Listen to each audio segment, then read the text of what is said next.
Articulation is the way that we pronounce words and how our mouths move to be able to pronounce certain like sounds. And for example, like we have to put our lips together to say so like push or like pow. That's articulation, how we do that. And then like another example is E. You have to like E, how you move your cheeks to E to say that letter. And it's another specific example of like an articulation disorder would be like not being able to say row. They would replace the R with a W and it would be like whoa instead of being able to like, I guess, articulate your mouth to say row. Um, so my cousin, he has a speech impediment and he's had it his whole life. He just graduated high school, I think 2 years ago. He's had it his whole life. Like he would stutter. He couldn't say his R's either.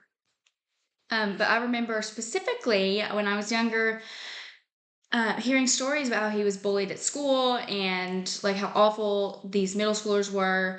And he went to a big school in Huntsville.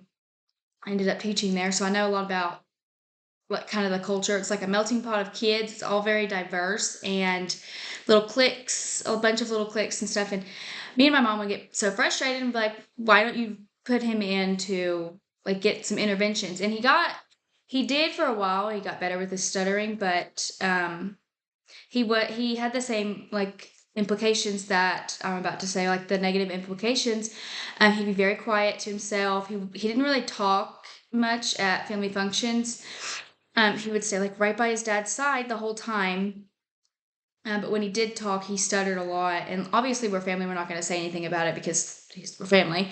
But yeah, he has a lot of the similar negative implications that I was reading about and writing about. And I think it's very unfortunate. Educationally, he did fine. Like he didn't have a low IQ, which the studies show that they have individuals with auditory or articulation disorders. They typically don't have low IQs, um, but they do sound like, I guess, less educated. In my discussion board post, there was a study done on sophomores who listened to two different speakers. One who was a regular speaking person and the other one with a speaking disorder, and they described the one with the speaking disorder or the articulation disorder as sounding unintelligent and boring and dull and all that awful stuff. So those are some of the negatives, negative implications. But for like my students specifically, I also have a student who can't properly speak well, but she does have a tablet device that she can use to talk. So I guess that would be a positive, is she is able to communicate. It's just through her iPad and she like presses the buttons that she needs.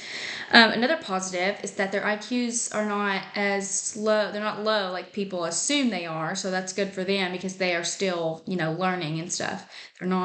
They just have trouble saying puh or articulation of certain words. And then once they start to improve, if they do improve, like my cousin did, he stopped stuttering as much and he would talk a little bit more, but not much. People around them will notice, hopefully, and that can help boost their self-confidence. Because one of the negative implications is they're nervous, they have anxiety, they're quiet, isolated, they struggle with building and maintaining relationships with people. So it'd be really good if they are making progressions that people around them notice and can help boost their confidence. And especially if like friends at school would notice, that would be awesome for them to notice, like, hey, you're doing really good with your R's or your whatever. Another negative that I want to point out for sure is like being frustrated, because that student that I've got, she will get frustrated if it's a new word that she can't find on her iPad, which I would get aggravated too if I wasn't able to speak properly to communicate what I need. And then, of course, the bullying is another huge implication.